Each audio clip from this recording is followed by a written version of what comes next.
what Jesus is trying to show us is I've put that new life already on the inside of you, and I want the new that I placed on the inside of you to start to find its way right where you're at. I want that new life that I put in you to work itself out right where you are.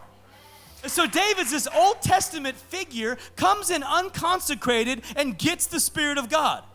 Goes back to the pasture, and everything around him tells him that you're not a king.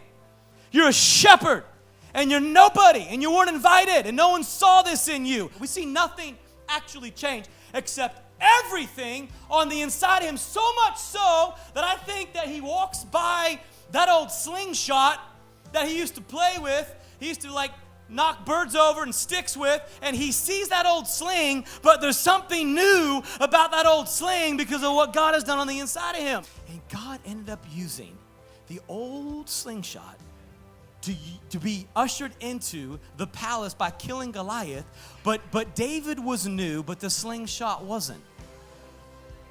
So what he does is he puts the new on the inside of you, and then you go home to the same marriage, the same friends, the same house, the same garage, the same job, but all of a sudden there's something new inside of you that starts to allow you to see old things new. David was quite happy to be where he was at, working out who he was, where he was at. And David discovered that his fight was not with his family. Your fight is not with your family. It's not with your friends. It's not with your finances. Your fight is with your faith. It is a fight of faith that you're in, and we got to stop spending so much time and energy trying to get everyone convinced that we are the king that God has called us to be. And we go around trying to get and convince everyone of our dream, and Jesus is saying you need to get convinced yourself. David is living proof that no one needs to believe in your dream except God and you, and grab a hold of what he does inside of you.